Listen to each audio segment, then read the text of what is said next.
সময় আর মন দুটোই এক আজীব জিনিস। সময় যেখানে আটকায়, আনন্দ সেখানে লোপ পায়।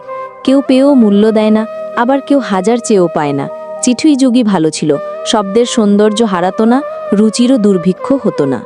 একটা সুন্দর মন হাজারটা সুন্দর চেহারার চেয়েও বেশি উত্তম। মানুষ ছোট্ট পাত্রে রাখা পানির মতো, অল্প রোদেই বাষ্প হয়ে উড়ে যায়। যার জীবিত দেহের আত্মার মৃত্যু ঘটে যায়, সে হয়ে যায় অমর। অস্তিত্বের অন্ধকারে হারিয়ে গেছি আমরা, এক মৃত আত্মার ভূমিকায় অস্তিত্বের শূন্যতায় শব্দেরা হারায়, রেখে যায় নিঃসঙ্গ প্রতিধ্বনি। বাস্তব জীবনের অভিনয়গুলো নাটকের চেয়েও নাটকীয়। হ্যাঁ, এটাই বাস্তব। অবশেষে বুঝতে পারলাম যে সৃষ্টিকর্তা ব্যতীত ভেতরের ক্ষতবিক্ষত মনের অবস্থা কাউকে বলতে নেই। কিছু মানুষজনকে আপনি রাখতে চাইবেন 10 তলায়, কিন্তু তারা গিয়ে বসবেন 5 তলায়। সবাই সব কিছু ডিজার্ভ করেন না। যারা থেকে যায় তারাই নিজের হয়, আর বাকিরা শুধু পথ চলার গল্পে এক একটা অধ্যায় মাত্র।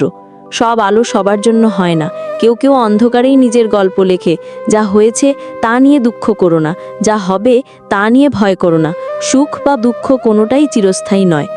বর্তমানে জীবনে আসল সত্য, জগতের সকল প্রাণী সুখী হোক, দুঃখ হইতে মুক্তি লাভ করুক, কিছু নয়। আমাদের কেবল একটু ধৈর্য নিয়ে জীবনটুকু পার করে দিতে হবে। সব কিছুরই শেষ আছে। বিরহ, বেদনা ও অবসাদের এই জীবনও একদিন ফুরিয়ে যাবে। ফুরিয়ে যাওয়াই নিয়ম।